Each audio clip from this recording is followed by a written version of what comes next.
அனைவருக்கும் வணக்கம். நான் Ravichandran, retired senior branch manager, national insurance company, Gobichettipalayam branch. இன்றைய தினமலர் பத்திரிகையில் டிசம்பர் 30, 2025 ஒரு நியூஸ் வந்திருக்கு. கீழே அதை இது இருக்குது பாருங்கள். டிஜிட்டல் அரெஸ்ட்டு ட்ரிச்சியில்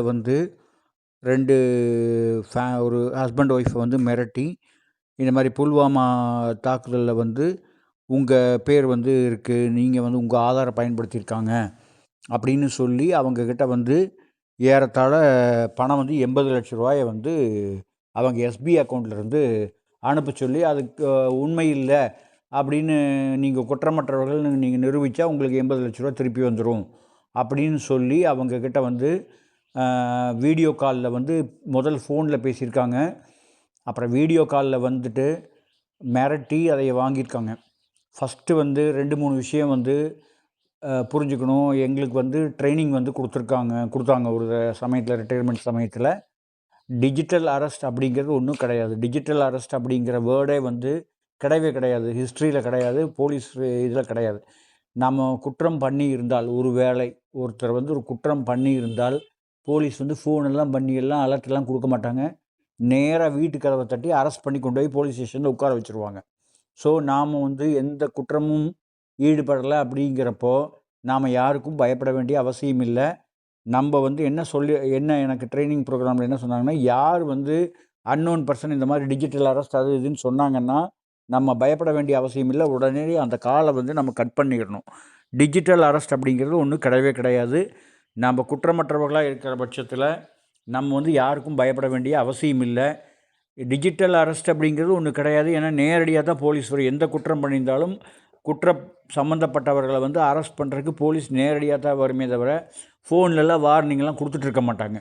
ரெண்டாவது, இன்னொரு அலர்ட் நாம் புரிஞ்சிக்க வேண்டியது என்ன அப்படின்னா, ஹியூஜ் அமௌண்ட்டை நாம் ஒரு மாதிரி 80 lakhs 1 crore இந்த மாதிரி எல்லாம் எஸ்பி அக்கௌண்ட்டில் வச்சுருந்தால் அவங்க அதைத்தான் ட்ராப் பண்ணுறாங்க. நம்ம அக்கௌண்ட்டை எப்படியோ வாட்ச் பண்ணி நம்ம அக்கௌண்ட்டில் பணம் இருக்குது அப்படிங்கிறத தெரிஞ்சுட்டு தான் அவங்க கூப்பிட்றாங்க நம்மளை. சாதாரணமாக ஒரு 50,000 70,000 அந்த மாதிரி இருந்ததுனாலாம் கண்டுக்கிறது இல்லை. ஹியூஜ் அமௌண்ட்டை எஸ்பி அக்கௌண்ட்டில் இல்லாமல் பார்த்துக்கிறது நல்லது. ஏதாவது பர்பஸ்க்காக இருந்ததுன்னா அதை உடனடியாக எடுத்து யூஸ் பண்ணிடணும்.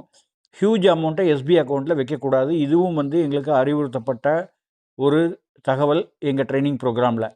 இது நீங்கள் எல்லாருமே நம்ம புரிஞ்சிக்க வேண்டிய சமாச்சாரம் என்னென்னா, யாராவது டிஜிட்டல் அரெஸ்ட்னால் யாரை பற்றி சரி ஓகே பார்த்துக்கலாம், நேரடியாக பார்த்துக்கலாம்னு சொல்லி கட் பண்ணுங்க உடனே ஃபோனை.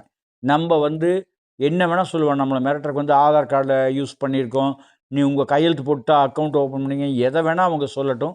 நேரடியாக வந்தால் நம்ம ப்ரூவ் பண்ணிக்கலாம். ரெண்டாவது, எந்த அரெஸ்ட்டுக்கும் பிணைத்தொகையை கேட்கவே மாட்டாங்க. அரெஸ்ட் பண்ணிவிட்டு போயிட்டு கோர்ட்டில் நிறுத்தி, ஒரு வேளை குற்றம் பண்ணியிருந்தாலும் சரி, குற்றம் சந்தேகம் இருந்தாலும் கோர்ட்டில் ஏற்றி கூண்டில் நிறுத்தி சொந்த ஜாமீன் அல்லது வேற ஒருத்தருடைய ஜாமீன் கொடுங்கன்னு கேட்பாங்களே தவிர, அரெஸ்ட் பண்ணுறதுக்கு முன்னால் நீங்கள் பணத்தை ட்ரான்ஸ்ஃபர் பண்ணுங்க அப்படின்லாம் யாரும் கேட்க மாட்டார்கள். இதை புரிஞ்சுக்கணும். இனிமேல் இந்த மாதிரி யாரும் ஏமாறாமல் இருக்கணும். அதுக்காகத்தான் நான் இந்த பதிவை போடுறேன். எல்லோரும் அலர்ட்டாக இருக்கணும். இதை புரிஞ்சுக்குங்க. நன்றி, வணக்கம்.